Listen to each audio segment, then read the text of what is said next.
Bueno, vamos a empezar en honor a la puntualidad de los que están en hora.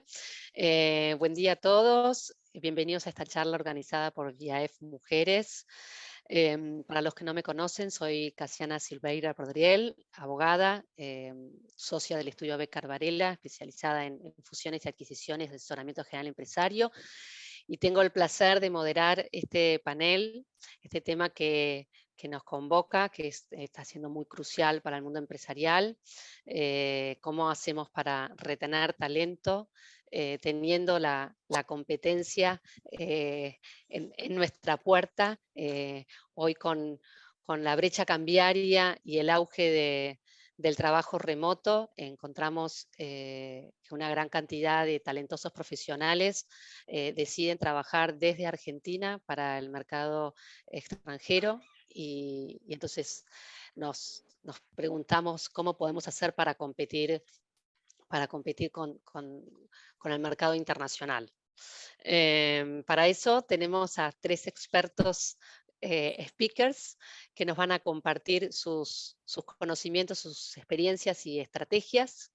Déjenme presentarles: María Eduarda Nocetis, abogada senior del estudio Becar Varela, especialista en Derecho Laboral. Gonzalo Ochoa, abogado senior de Becar Varela, especialista en bancos e instituciones financieras y en asesoramiento general empresario. Y Juan Elías Pérez Bey, socio del grupo GNP, que es un grupo de consultoría tributaria y de negocios.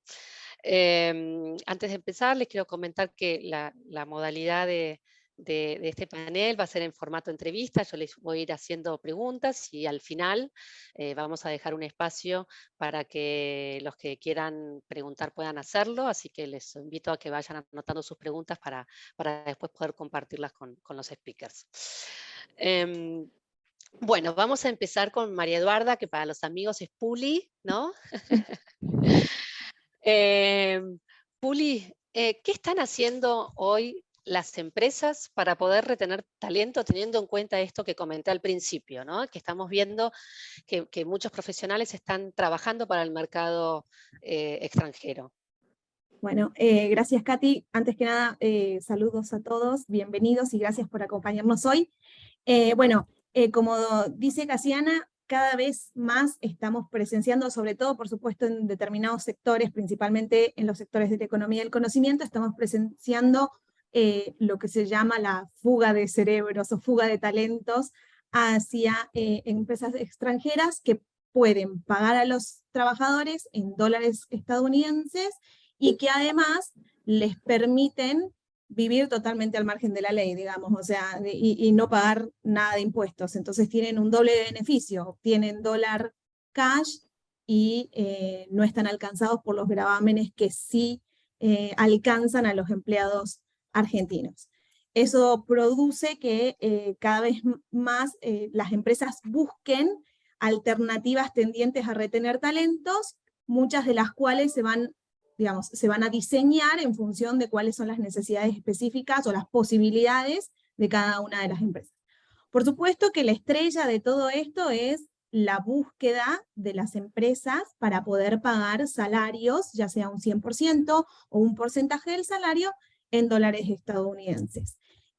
Para aquellas que esa opción no es posible, buscan hacer incrementos por inflación que sean ya no tan espaciados como lo eran en el pasado, que generalmente se daban 2 o 3 incrementos anuales, sino por bimestre o incluso mensuales, o también la implementación de incentivos a largo o corto plazo, premios en dinero o en equity, bonos de retención, y bueno, todos esos esquemas que se diseñan muchas veces en función de nuevo, de las posibilidades de cada una de las empresas. En la medida en que las empresas puedan, van siempre a buscar pagar en dólares porque es lo más atractivo en términos de captación y retención de talentos. Buenísimo, entonces vayamos a profundizar un poquito más esta alternativa que decís que es la estrella, el pago en dólares. ¿Se puede pagar afuera, se puede pagar acá, se puede pagar todo el salario en dólares o se lo considera en especie, entonces ahí está limitado? Ok, bueno, a ver, el salario en dólares digamos, se puede pagar en salarios en dólares. Siempre y cuando, por supuesto, el 100% del sueldo se registre en Argentina y se paguen los aportes, contribuciones e impuestos sobre el salario que se pague. Hay algunas, digamos, lo que estamos viendo también es para aquellas empresas que tienen, que tienen menos aversión al riesgo, buscar alternativas como, por ejemplo, pagar parte del salario fuera del país y sin registrarlo aquí. Eso es una opción que es poco ortodoxa, que genera riesgos, porque incluso si se produjera a través de un doble contrato, por ejemplo, con una entidad uruguaya, lo que termina pasando es que para los fines de la aplicación de la normativa argentina, el pago que se hace en el extranjero y que no se registra localmente es un pago lisa y llanamente en negro, y en consecuencia deriva en la aplicación de las multas por incorrecta registración y también de las eventuales penalidades que podría aplicar el fisco por el no pago de los aportes, contribuciones e impuestos, ¿no? Ok, o sea que si se pagara en el extranjero sería conveniente que quien lo pagara fuera la sociedad local, digamos, y lo Sí, registre todo en Argentina. Claro. claro, sí, O una o del alguien extranjero por cuenta y por perdón. cuenta y orden de, exactamente. Perfecto. En cuanto al límite, el artículo 765 del Código Civil y Comercial establece que las obligaciones en moneda extranjera se consideran obligaciones de dar cantidad de cosas, y como el artículo 107 de la Ley de Contrato de Trabajo limita los pagos en especie a un 20%, hay una parte de los doctrinarios que entiende que no se podría pagar en más de un 20% del salario en dólares estadounidenses. En nuestra opinión, eh, esa limitación está pensada para, digamos, como una medida tendiente a proteger la integridad del salario de los empleados, cuestión que no se vería afectada si pagamos en dólares, porque los dólares son fácilmente intercambiables por pesos, de acuerdo con la realidad económica argentina, son una moneda que, digamos, que circula en el mercado y en todos los casos representan un beneficio para los trabajadores. La verdad que en mi experiencia al menos no he visto que este tema nunca se invoque como una afectación de derechos, y si eventualmente lo hiciera, razonablemente un juez debiera entender lo opuesto, considerando justamente los principios de realidad de la economía, ¿no? Y sí podría llegar a existir alguna observación por parte del Ministerio de Trabajo, en la medida en que podría entender que existió un incumplimiento a las modalidades de pago de la remuneración, pero honestamente en mi experiencia nunca lo he visto, y eventualmente si existiera, la multa máxima de la que hablaríamos sería de un 200% del salario mínimo vital y móvil, que actualmente está en 80.000 pesos. ¿Sí? Ok, perfecto. Juan, ¿cuál es el impacto impositivo de las remuneraciones pagadas en moneda extranjera? Bueno, primero, Katy, antes que nada, gracias por invitarme. Y un comentario al margen.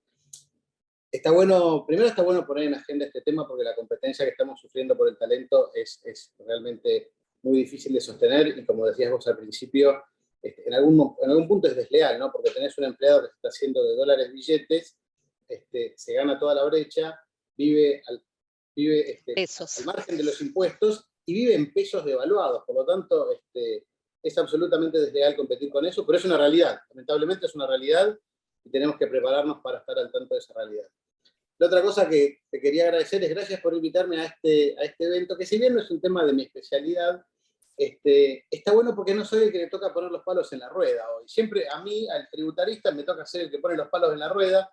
Veo que Gustavo se ríe, así que Gustavo está avalando lo que estoy diciendo, pero hoy ese rol le toca a Gonzalo, así que estoy súper contento de estar acá y no ser el que tiene los palos en la rueda. Desde el punto de vista fiscal, el tratamiento es bastante simple, ¿sí?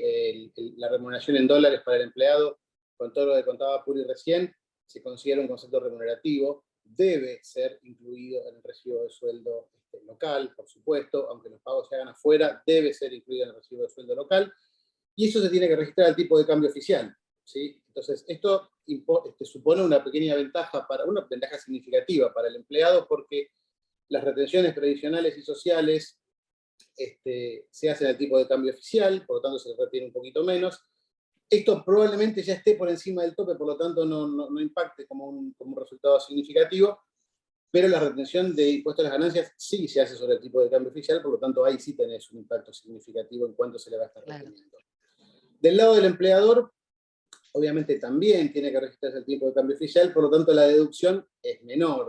O sea, ahí te perdés la brecha del lado del empleador. Pero bueno, acá lo que se está persiguiendo justamente es un objetivo de retención, un objetivo ayer en LinkedIn leí a alguien que decía: no hablemos más de retención, hablemos de fidelización, porque retener es querer agarrar a alguien que se nos quiere escapar. ¿sí? Que no se escape.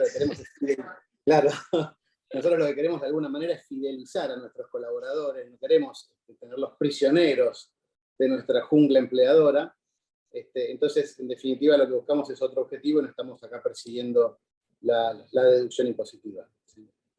Buenísimo, gracias, Juan. Gonza, voy con vos.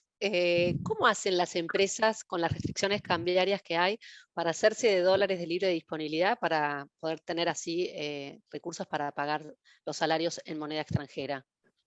Me reía porque es muy cierto lo que dice Juan. Antes el tributarista era el que te decía: no, esto no se puede, y ahora le consultan al que hace cambiario, y el que hace cambiario tiene que decir: es muy difícil para una compañía argentina hacerse de fondos de libre disponibilidad, que le llamamos, para usarlos, para, digamos, aplicarlos al pago de salarios o bonos de los empleados. Entonces, la verdad que las alternativas están acotadas, y lo que nosotros vemos en la práctica es, básicamente, se reduce a dos opciones principales, si se quiere. Después vamos a hablar quizás de alguna otra alternativa, pero dos opciones principales, que son a través de la obtención de un préstamo, un endeudamiento financiero con alguna compañía del grupo.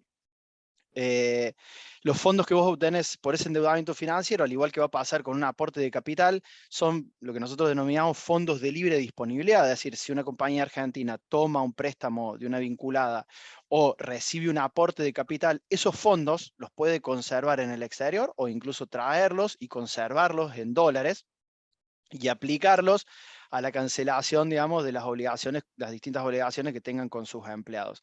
¿Por qué? Porque básicamente el otorgamiento de un préstamo o de un aporte de capital son conceptos que no están sujetos a la obligación de ingreso y conversión a pesos por la normativa cambiaria. El tratamiento, digamos, del préstamo es un poco más particular porque la capitalización, recibo los fondos y entrego acciones, a lo sumo parte de acciones, parte va a ir, digamos, a prima, pero eso no importa.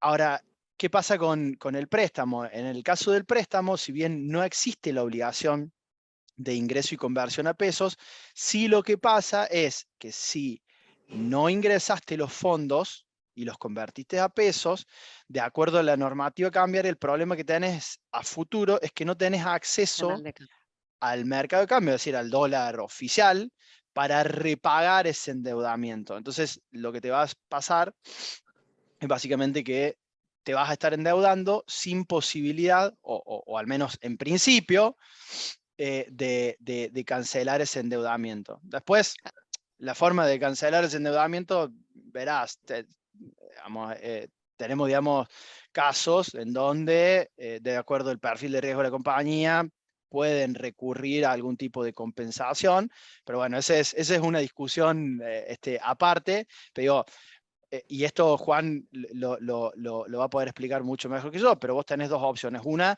te quedás con un préstamo en dólares ad eternum, que no vas a poder cancelar mientras existan restricciones cambiarias, o en el otro caso, bueno, podrás hacer un netting del préstamo con alguna otra cosa que puedas, en la medida que hagas el análisis de riesgo adecuado y tomes la decisión de hacerlo. Pero básicamente son esas dos las opciones.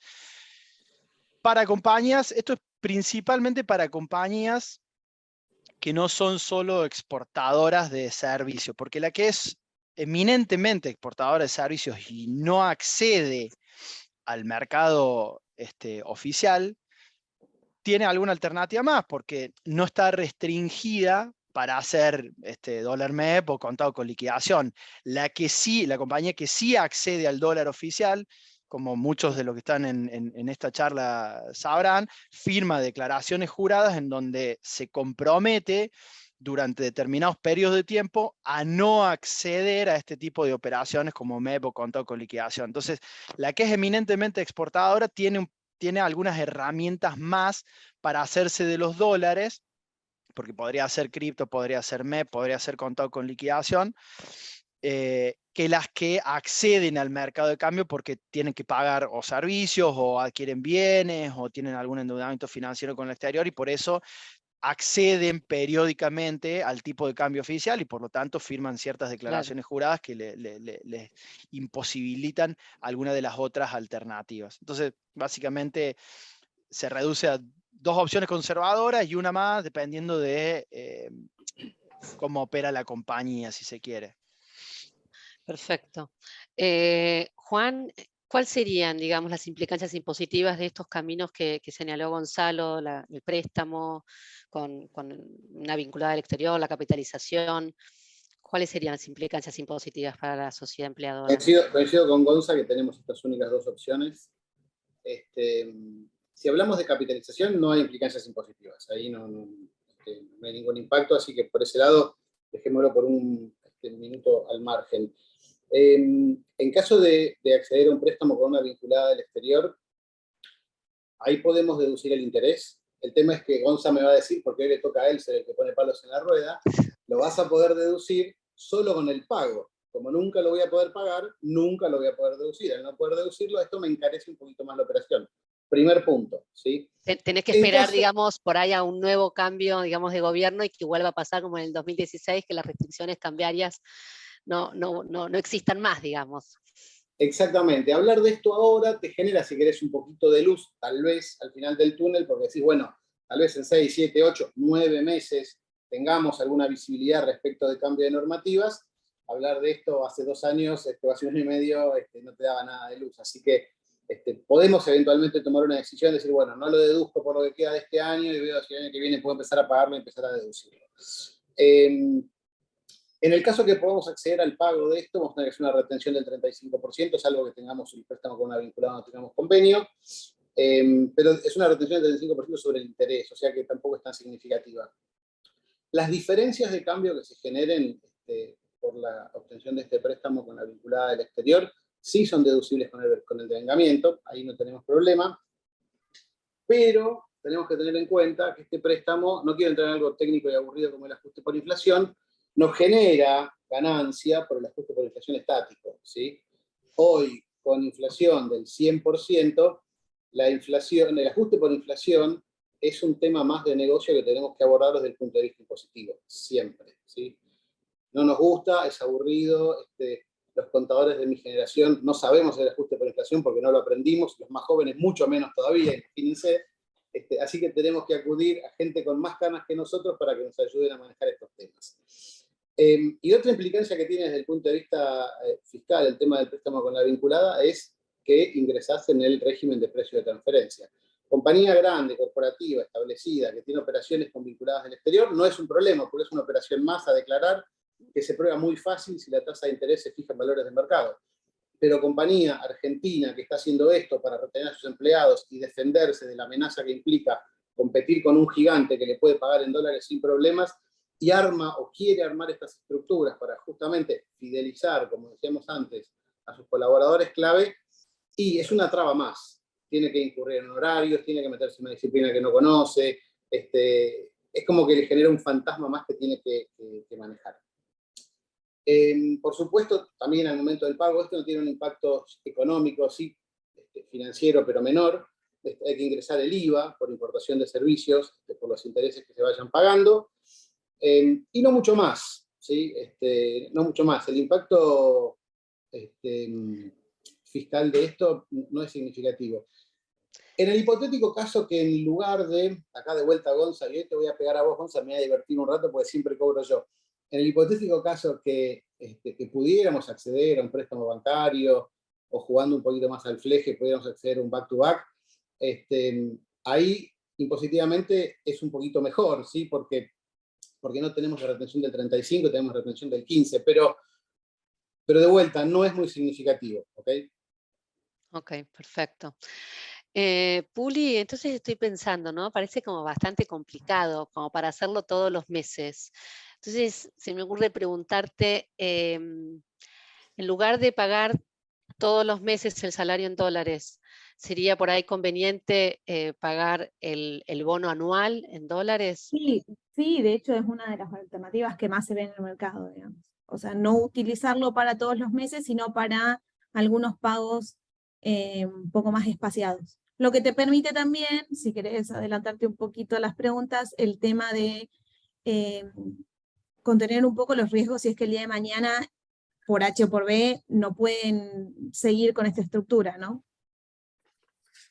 Porque, A ver, digamos, implementar el pago en dólares no es tan complejo como discontinuar el desactivarlo. pago en dólares, exactamente. O sea, siempre que se piense en estructuras de este tipo, sobre todo si van a estar implementándose sobre el salario mensual, es bueno que pueda hacerse con estructuras que permitan su sostenimiento en el tiempo, digamos. ¿No? Pensando un poco más a largo plazo, porque si no se lo hace de esa manera, si no se tiene en cuenta la proyección a futuro, lo que eventualmente puede suceder es que se queden sin dólares, no puedan seguir con esta estructura, y ahí hay que ver, digamos, cómo se revierte, ¿no? Si lo revertís pagando dólar MEP, ok, no tenés problema, porque al final del día le estás pagando la cantidad de pesos necesarios para comprar los mismos dólares que él tenía, aunque desde el punto de vista registral lo matás con el tema del tipo de cambio, porque vas a tener que registrar pesos al tipo de cambio con todo con liquidación o dólar MEP, que es mucho más alto que el oficial, y en consecuencia perdés la ventaja fiscal a la que refería el impuesto a Juan. las ganancias. ¿Sí? Claro, el impuesto a las ganancias te pega mucho más, ¿sí? Pero bueno, de última, no es tan malo como pagar al oficial, que es lo que eventualmente muchas empresas necesitan hacer, porque pagar al dólar MEP, dependiendo por supuesto de cómo generas tus ingresos, pero pagar al dólar MEP muchas veces no es una posibilidad por el costo que se genera en términos laborales, ¿no? O sea, el costo laboral pasa a ser demasiado alto.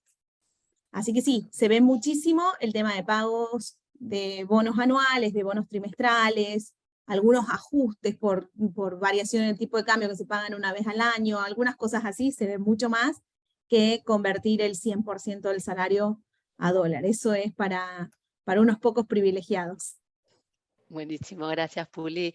Juan, ¿cuál de las alternativas, y teniendo en cuenta las implicancias impositivas, te parece que es la mejor alternativa, ¿no? para hacerse de esos dólares, para poder pagar los salarios en dólares?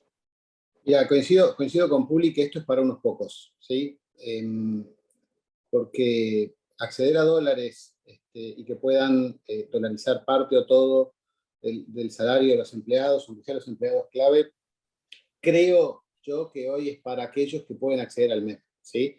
Con el riesgo que decía Puli recién de, tomo esta decisión, la implemento, la puedo sostener en el tiempo, y no sé, depende de la normativa local, que cambia todo el tiempo, y si no la puedo sostener en el tiempo, ya es un derecho adquirido para el empleado, y después no puedo cambiarle las condiciones que ya definimos y que ya se hicieron usos y costumbres. Yo lo que creo que desde el punto de vista fiscal, la opción más eficiente es, exclusivamente para aquellas compañías que puedan acceder al MEP, es pagar un bono de fin de año en dólares accediendo al MEP. ¿Cómo lo armaría esto? No me quiero poner aburrido, pero la forma más eficiente es decir, yo provisiono antes del cierre un bono suculento en dólares. Al provisionarlo antes del cierre, lo estoy deduciendo de ganancias a efectos, asumamos que cerramos el 31 de diciembre, lo estamos deduciendo de ganancias a efectos del 31 de diciembre. ¿Sí? Sí, Juan, discúlpame que te interrumpa. Esto es solamente para aquellas empresas que pueden hacer dólar MEP, o sea, que no tengan que acceder, ¿no?, al mercado no oficial. O sea, tenerlo bien presente. Sí, tengamos bien presente que esto es solamente para aquellos que puedan acceder al MEP. ¿Sí? Para las demás, no la veo. Entonces, estas compañías que pueden acceder al MEP provisionan contablemente este bono antes del cierre del ejercicio, lo deducen a efectos 31 del 12, y en ese mismo momento compran los bonos para después venderlos contra dólar en el ejercicio siguiente. Si yo compro esos bonos, ¿sí?, y los vendo contra dólar, la diferencia de cambio que se genera por la brecha es un quebranto específico, que solo puedo compensarlo contra ganancias de la misma naturaleza. Por lo tanto, tampoco parecería ser un buen negocio. Pero, si yo compro los bonos el 15 de diciembre, los tengo en cartera al 31 del 12, ahí puedo contabilizar un resultado por tenencia negativo, que ya es una deducción general, no es un quebranto específico. Entonces, ahí sí me deduzco la brecha. ¿Y por qué me deduzco la brecha? Porque los valúo en dólares al 31 del 12, porque los voy a vender contra dólares en algún momento para pagar ese bono, ¿sí? Perfecto. Cuando los vendo contra dólares, ahí ya pago el bono, y al haber pagado el bono, ratifico la deducibilidad de ese bono que provisioné, ¿sí?, porque lo pagué antes del vencimiento de la declaración. Esa, para mí, es la opción más eficiente. De vuelta, tiene una condición gigante, tiene un if gigante al inicio, que es para compañías que puedan acceder al MEP. Claro. Todas las demás no lo van a poder hacer. Creo que nada más, creo que no hay otra opción significativa para esto. Después, sí, tenemos que pensar. Sí, perdón, me ibas a decir algo. No, si ya habías terminado, tenía en línea con eso, digamos, de otras alternativas para Gonza, pero termina Juan y después le pregunto a Gonza. No, en realidad lo que iba a decir es, como es un universo muy chiquitito, creo que tenemos que ser más creativos a la hora de pensar otras estrategias para fidelizar a nuestros empleados y a nuestros empleados clave, o ponernos más creativos y en compañías no muy corporativas que tengan otro nivel de compliance buscar otras soluciones. Pero eso es otra conversación, no para tener en este foro, me parece.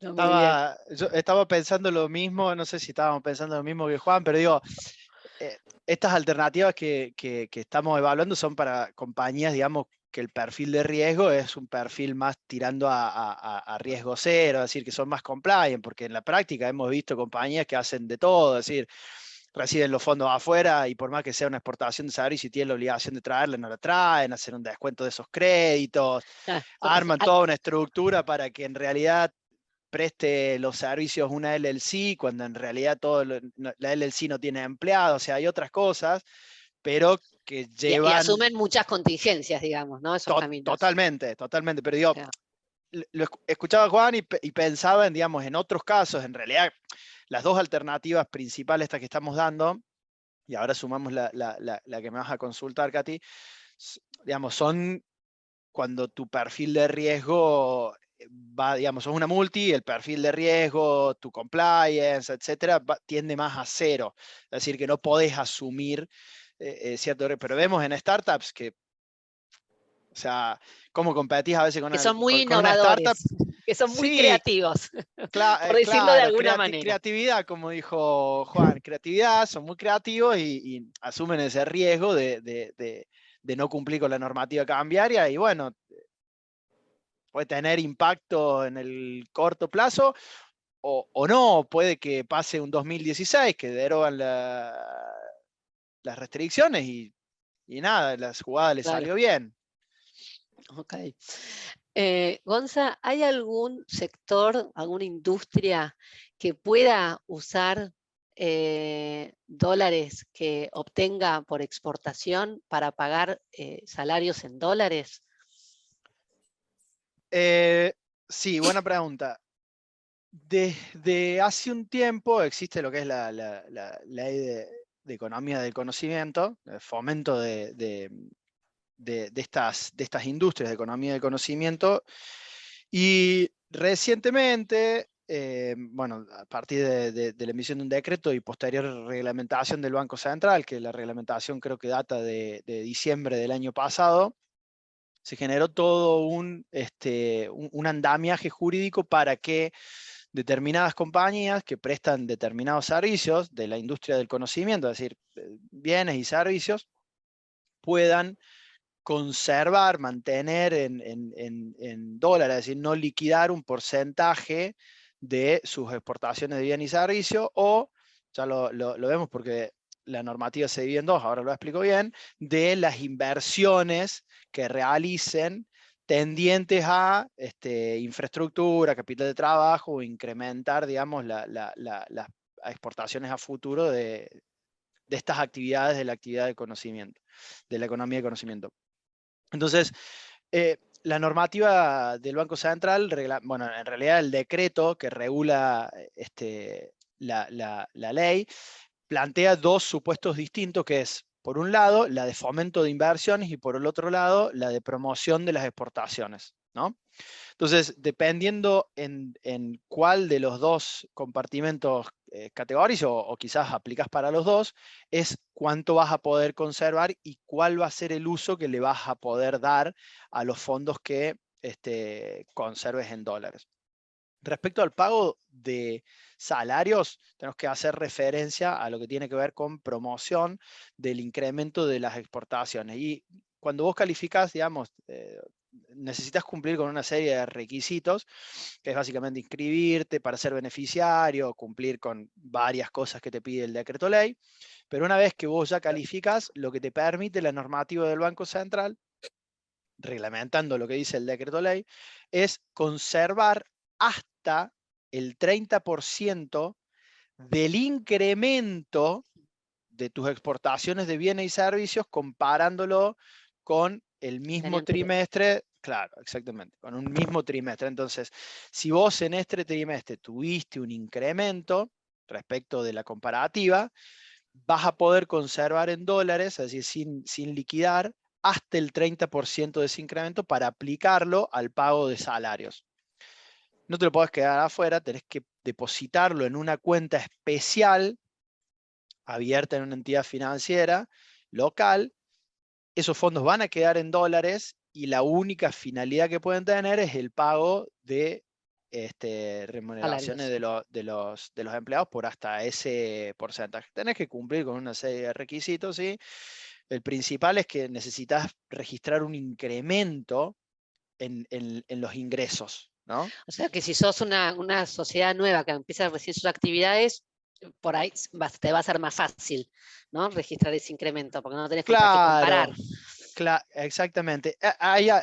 Anteriormente existía otra norma similar, pero entiendo que derogó para personas jurídicas a partir de enero, que era un régimen similar, era para los incrementos de exportaciones de servicios, y lo que veíamos nosotros es que es difícil, no es tan fácil registrar todos los trimestres el incremento, o en ese momento hacías la comparativa anual. Tenés que estar todo el tiempo para que puedas usar este beneficio incrementando los ingresos de exportación de bienes y servicios relacionados con las actividades que tienen que ver con economía del conocimiento. Con lo cual, digamos, existe el beneficio, o sea, ingresas los fondos, los dejas en dólares y los usas para pagar. Pero bueno, en la práctica son pocos los que pueden usar ese beneficio, digamos. Claro, es chico el margen, porque es hasta el 30% de lo que vos tenés de incremental. Entonces, no digo que nadie lo pueda usar, digo que es difícil no caer. todo el mundo puede acceder. Sí, nos pasó con una compañía que yo les comentaba en la previa, digamos, de la charla, que era una compañía bastante grande que hizo un spin-off, y claro, si vos hacías la comparativa era muy fácil, iba a tener un montón, ese 30% se iba a calcular sobre un porcentaje sobre una suma muy alta de base, pero no es lo normal. Si vos sos una compañía que mantiene, digamos, tiene una exportación sostenida más o menos, sí, va a haber un incremento, pero quizás no es tan grande como el que vos necesitabas para que sea considerable ese 30% como para poder pagar a la nómina de empleados, ¿no? Pero sí, existe, digamos, hay que cumplir con una serie de requisitos y se puede pagar en dólares local. Perfecto. Y Gonza, ¿cómo impactan las restricciones cambiarias al salario de los empleados? ¿El empleado tiene obligación de ingresarlo al país? Si te pagan en dólares. ¿Te pagan en dólares? No.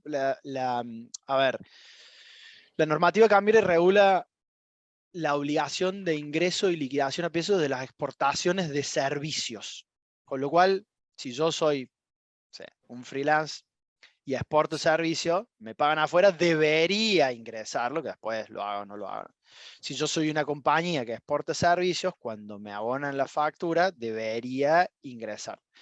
Si yo soy un empleado en relación de dependencia y la que me paga es una compañía local y lo que me está pagando no es el servicio, sino mi sueldo, dentro de la normativa cambiaria, ese sueldo se trata como renta y no como servicio, y la renta no tiene obligación de ingreso de repatriación. Por eso lo que nosotros cuando hacemos el análisis, que nos piden algún cliente, lo hacemos desde el punto de vista de la compañía y desde el punto de vista del empleado. Desde el punto de vista de la compañía es el problema que ya estuvimos conversando con los chicos, con Juan, con María Eduarda, es, bueno, necesito hacerme de dólares para poder pagar dólares. Ese es el principal problema.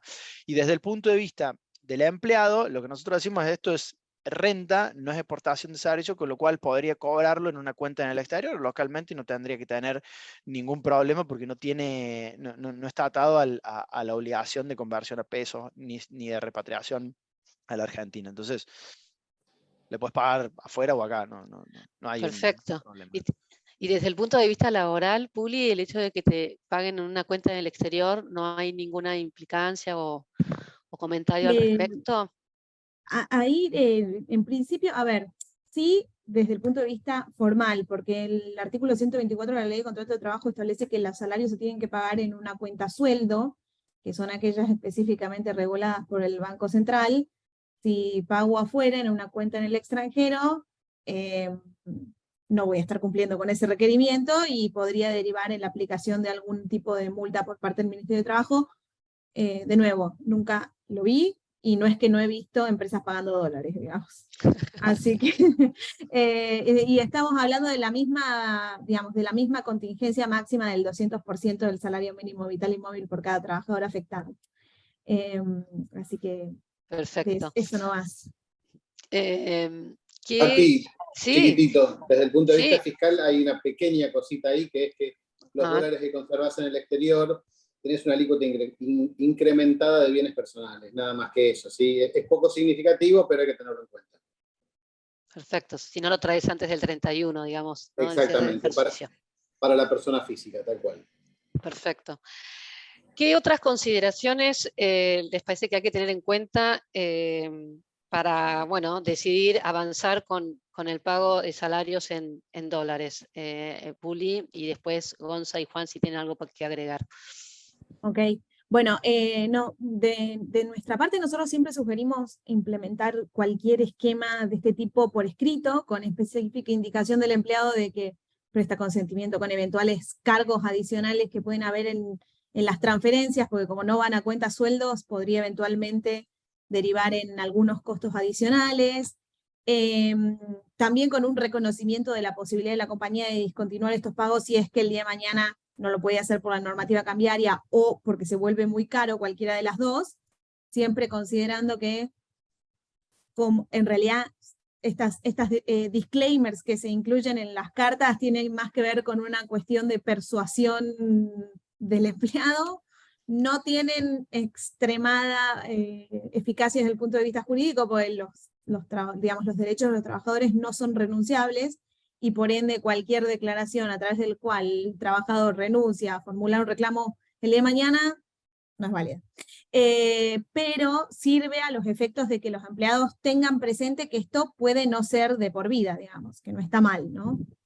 Y nada, ahí hay que ver, digamos, cómo, de nuevo, si se llega a producir el evento en el cual la compañía tiene que cambiar el esquema inicial, un esquema inicial fijado, de salarios fijados en dólares y pagados también en esa moneda, habrá que ver qué camino se toma, también teniendo en consideración la evolución jurisprudencial que fue habiendo a través del tiempo con respecto a las obligaciones en dólares estadounidenses. Muchas veces pasa, por ejemplo, que empresas que pagan en dólares a los empleados se van y se fueron mal, por ejemplo, y les pagan la indemnización en pesos, y en consecuencia nos vamos a un litigio laboral, y ahí al principio los jueces no tenían tan claro cuál iba a ser su posicionamiento. Hoy en día cada vez se ve más la tendencia de considerar que las obligaciones en dólares, si se cancelan en pesos, se cancelan al tipo de cambio dólar-MEP. ¿sí? O sea, no lo que dice el artículo del Código Civil. No, claro, el Esa. 765 nos lo estamos olvidando. Lo que pasa es que, bueno, estamos en una situación económica muy adversa, ¿no? Pero sí, los jueces hacen lugar o al dólar MEP, algunos un poquito más bondadosos, dólar más el impuesto solidario, el impuesto país, o sea, pero dólar tipo de cambio oficial, liso y llano, ya casi no se ve. Incluso O sea que, no se ve en otros fueros, o sea, porque el fuero laboral siempre fue como, digamos, muy extremo, pero Gonza podrá decir, el Sí, fuero sí, lo en otros estamos fueros, tribunal, salvo viendo, que esté la renuncia expresa, ¿no? lo estamos viendo salvo en fallos de cámaras civiles y comerciales. O sea, lo estamos viendo bastante. Arrancó, creo que a fines de 2020 vimos el primer fallo y después empezaron a aparecer de todas las distintas cámaras fallos en donde básicamente lo que hacen los tribunales es interpretar cuál es el equivalente del que habla del 765. Así vos te podés desobligar en la moneda pactada o en el equivalente. Cuando califican el equivalente, dices, no, pará, el equivalente no es el oficial, el equivalente es otro. Después veo cuál es el otro. A veces el MEP, a veces, como dice Puli, es el oficial más un tanto por ciento, pero te diría que de las resoluciones que vimos, creo que ninguna habla del dólar oficial como el equivalente del que habla el Código Civil y Comercial, ya no es. Entonces sí, si me preguntás a mí desde el punto de vista cambiario, es más que cambiario, es desde el chapo financiero, que quizás también Juan ahí tiene para aportar, pero básicamente, ¿qué es lo que pasa? Este análisis en realidad parte desde Talent Retention, es decir, cómo hago para conservar, pero termina en un análisis más financiero y de riesgo, porque vos decís, yo, bueno, le voy a pagar porque lo quiero retener, porque quiero fidelizarlo, la palabra que nos resulte más simpática, pero después estoy asumiendo un riesgo. Entonces tengo que merituar ese riesgo, cuánto me va a salir, porque hay un costo financiero de las distintas alternativas, y qué riesgo, si se quiere cambiar, yo también quiero asumir. Entonces creo que es un análisis que es bastante global y donde hay que participar no solo a recursos humanos, Talent Retention, sino también a alguna otra área, porque esto puede tener alguna implicancia futuro si yo no puedo, como dice Puli, acceder a pagar, a seguir pagando dólares. O tiene costo, porque me queda impactado un préstamo en Claro, dólares que me impacta en en la el balance. contabilidad. Claro, Claro. perfecto. Juan, Yo ¿alguna una pequeña reflexión, Katy, que tiene más que ver con el título de este encuentro que con el doble clic que hemos venido haciendo, ¿no? Esto de fidelizar a los empleados a través del pago en dólares me hace un poco referencia a cuando los bancos empezaron con esa guerra de descuento con mi tarjeta de crédito del 5%, del 10%, hoy del 45%. Entonces, empezaron con esa promoción como una estrategia comercial y hoy no pueden salir de eso, no se pueden escapar, ¿sí?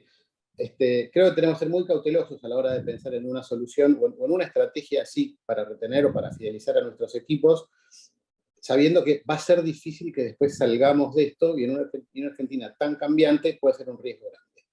La semana pasada me tocó moderar un panel en un evento de transformación digital para pymes y me sorprendí de haber aprendido algo que yo pensé que era yo el único genio, pero muchas pymes les planteo, de casualidad, no estaba en la agenda ni mucho menos, pero planteo, ¿qué relación hacen entre la transformación digital y la retención de talento, ¿no? Y muchos empezaron a plantear que como la pyme tiene a veces menos acceso a múltiples estrategias para retener talento y están de alguna manera en desventaja respecto de las grandes compañías a la hora de competir por el talento, decidieron implementar tecnología porque era una manera de revampear a sus empleados. Entonces, por ejemplo, el empresario metalúrgico me decía, una cosa es tener un tipo muleando perfiles de aluminio, por decirlo de una manera despectiva a propósito, ¿sí? Con el hombro, y otra cosa es tener ese tipo trabajando frente a una terminal donde tiene un robot que lo ayuda a planificar su trabajo, donde tiene todos sus planos digitales y tiene todos sus componentes y sus insumos definidos por un sistema con antelación. Ese tipo está mucho más motivado para trabajar y ese tipo claro, tiene mucha menos rotación que el mayor tipo calidad que está... de trabajo. Exactamente. Y nosotros de alguna manera hacemos lo mismo. Yo hoy tengo, en GNP somos unos 40 contadores aproximadamente, El contador es un recurso escaso, cada vez hay menos contadores. La UCA está cerrando una de sus cátedras de la carrera de contador. Entonces, ¿para qué me sirve tener un contador bajando los 12 CM03 para armar el CM05? ¿Para qué me sirve tener un tipo armando el IVA digital, un PDF aburridísimo de IVA digital?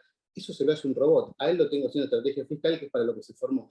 Y de esa manera lo revampeo, le doy un poco más de empowerment al tipo, lo pongo en una posición más de análisis estratégico y se siente más valorado que trabajando de una manera más convencional. Poco esta reflexión venía a, en lugar de pensar en este tipo de estrategias que tal vez son de difícil salida, de compleja implementación y de muy difícil salida, buscaría otras estrategias de fidelización que puedan llegar a ser más efectivas. Buenísimo, Juan. Bueno, creo que fueron muy claros. Hice muchísimas preguntas, contestaban al detalle, pero vamos a abrir la oportunidad. Si alguno tiene alguna pregunta que quiera, pueden hacerla directamente, desbloquearse el micrófono y hacerla. Si alguno tiene alguna duda. Fuimos muy claros, chicos. Fueron ustedes, muy claros parece. No hay dudas. ¿Le puedo hacer una pregunta a Gonza si nadie tiene ninguna pregunta? Vos sabés, Katy, que a mí me encanta moderar, no te quiero robar el lugar, pero... No, pero está perfecto. Gonza, ¿Puedo decir paso, si no la sé, Juan? Te dejé para el final, Gonza, así te puedes escapar. Me quedé sin conexión y desapareces.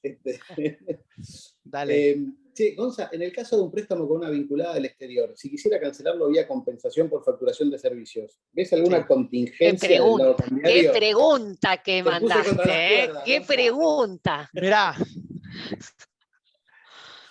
en principio tenés la obligación de ingresar los cobros de una exportación de servicio, ¿correcto? Ahora, lo que la normativa no plantea de manera muy clara es qué pasa si no cobraste los servicios, ¿no?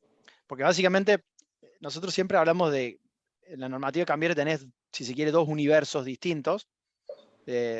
Katy y Puli ya me escucharon hablar de esto 800 veces, con lo cual capaz que están aburridas, si quieren miren otra cosa. Pero vos tenés, si se quiere, dos universos que regulan distinto. En el universo bienes, la norma lo que te dice es, desde que vos exportás, tenés determinados plazos para que ingrese la divisa. Si la divisa no ingresa, tenés que justificarlo. Si no lo podés justificar, tenés una infracción cambiaria. Entonces, eventualmente te va a llegar el requerimiento del Banco Central, porque la norma es bastante clara, tenés plazos, y si no lo ingresaste, y los plazos se cuentan desde que la mercadería sale, ¿correcto? Y además tiene un seguimiento que queda en Seco Expo, todo lo que vos exportaste de bienes. En el universo servicios, la norma lo que te dice es que tenés 5 días desde que percibiste efectivamente un pago con relación a los servicios prestados. Entonces, lo que todos te van a plantear con esa respuesta es, ¿y qué pasa si nunca los percibiste? Por ejemplo, porque te los netearon. Y entonces vas a empezar a jugar un poco con la normativa, no solo la cambiaria, sino la penal y también el Código Civil y Comercial en cuanto toca el tema de la compensación legal, y vas a llegar a una conclusión de que, mirá, no está claramente regulado qué pasa si no lo cobré. Y eso es lo que pasa cuando hay una compensación. Sí tenés que hacer un análisis de riesgo, que es lo que plantean en algún momento, porque digamos, si el Banco Central ve que deja de ingresar fondos, o sea, es muy simple lo que pasa. No creo que le vaya a gustar en ningún ámbito. Pero bueno, al final termina siendo, digamos, si se quiere, se puede justificar desde el punto de vista jurídico, no te podría decir que está exento de todo riesgo. Existen antecedentes ya, digamos, de Sí, en el pasado, restricciones. Correcto, Katy, gracias por comentarlo. En el pasado, si vos te fijas, porque Argentina no es que esto es nuevo, sino que esto es la continuación, es la restricción reloaded de la que ya vimos. La segunda, la tercera, la quinta temporada. Sí, es como, sí, es como... entonces, ¿qué es lo que vemos cuando miramos el pasado? Es que ya esto ya tuvo lugar, es más, ya hubo jueces que lo analizaron, y entonces encontrás jurisprudencia en donde, está bien, hay que ver cómo fue toda la situación, el supuesto hecho, qué elementos había, pero tenés fallos de jurisprudencia en el pasado en donde absolvieron a un residente argentino que había sufrido, no sé si sufrido, o había neteado de alguna forma saldos deudores y acreedores con una compañía del exterior. Entonces, esa es un poco la respuesta. No sé si con eso está o... Sí, estás jugando al Si no, fleje. después, sí. Estás jugando al fleje, pero con un ojo del halcón que no sabes para qué lado te va a decir, si fue adentro o fue afuera, pero me queda claro. Buenísimo. Bueno, entonces si nadie tiene más ninguna... hay una, ¿no? En el caso de avanzar con el pago en dólares del bono anual, también es recomendable que el empleado firme una nota, al igual que si dolarizamos parte o todo su sueldo base.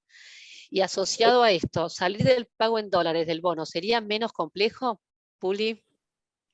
Y no, a ver, sí, sugiero firmar la nota de todas maneras, sobre todo si van a hacer el pago en una cuenta del extranjero, porque ahí, bueno, habrá que ver quién carga con los costos de esa transferencia, ¿no? Los costos bancarios que puedan llegar a derivarse, si es que existe alguno, pero si la decisión del empleador fuera que cualquier costo vinculado con esa transferencia va a ser a cargo del empleado, necesitas una notita donde él te diga que sí, que te va a decir que sí, te anticipo desde ya. Pero... Eso tanto si es para el bono anual como si es para sí, el... sí, en todos los En, casos. en todos los casos conviene la Sí, notita, digamos. sí, Okay. sí. Ahora, discontinuar esto, y bueno, eso, a ver, eso depende mucho de las circunstancias de cada caso. Si fue un único bono, claramente No es habitual. no es habitual, no te generó un derecho adquirido, vos le aclaraste que no generaba derechos adquiridos, y el año siguiente le vas a poder volver a pagar en pesos. Si en cambio, ¿cómo se llama? Es una práctica que se sostuvo a través del tiempo y ya pasaron 5 años y él siempre cobraba el salario en dólares, el bono en dólares, y tiene una expectativa razonable de que el próximo pago va a ser en dólares, claramente puedes tener algún tipo de riesgo. De todas maneras, desde ya que el riesgo es menor, básicamente porque los pagos son menos, ¿sí? Perfecto, buenísimo. Bueno, muchísimas gracias, chicos, me parece que fueron súper claros. Agradezco a todos los asistentes también. Les digo que, bueno, que IAF Mujeres seguirá organizando charlas, así que esténse atentos en las redes para los nuevos eventos. Y bueno, y muchísimas gracias a todos por participar. Gracias y Gracias gracias. a Muchas todos. gracias. por la Gracias por la invitación. Gracias. invitación. Muchas Chao, gracias. hasta luego. Hasta luego. Gracias. Gracias. Adiós. Chao, gracias a todos. Chao, chao.